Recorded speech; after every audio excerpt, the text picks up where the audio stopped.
Ici, les promeneurs marchaient sur 30 ans de déchets. Quand les tempêtes ont emmené l'enrochement et un bout du sentier, les détritus sont revenus à la surface. De la ferraille, du fibrociment. Beaucoup de fibrociment là ce matin. Et puis du plastique, du verre, des tas de... toute la vie des années 50, des années 80, qui n'est pas dégradée.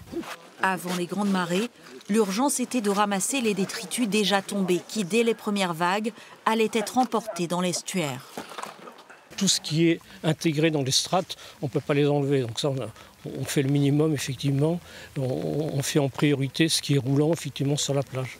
Car la tâche est immense. Juste derrière le littoral, cette friche et ses collines hautes d'une vingtaine de mètres dissimulent 40 000 mètres cubes de déchets. L'entrée est là-bas, le petit portail bleu là-bas, tout au bout.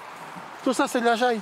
Tout ça, c'est du dépôt. Les camions poubelles rentraient à l'intérieur du site pour faire de chaque côté le plus haut possible.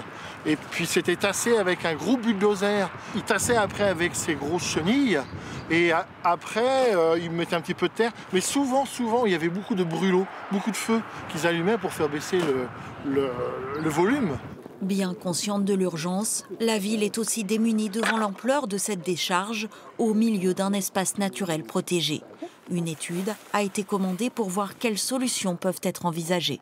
Si on part sur un démantèlement, vu le volume concerné, c'est quelque chose effectivement qui peut être long, qui peut être très technique et puis effectivement coûteux également.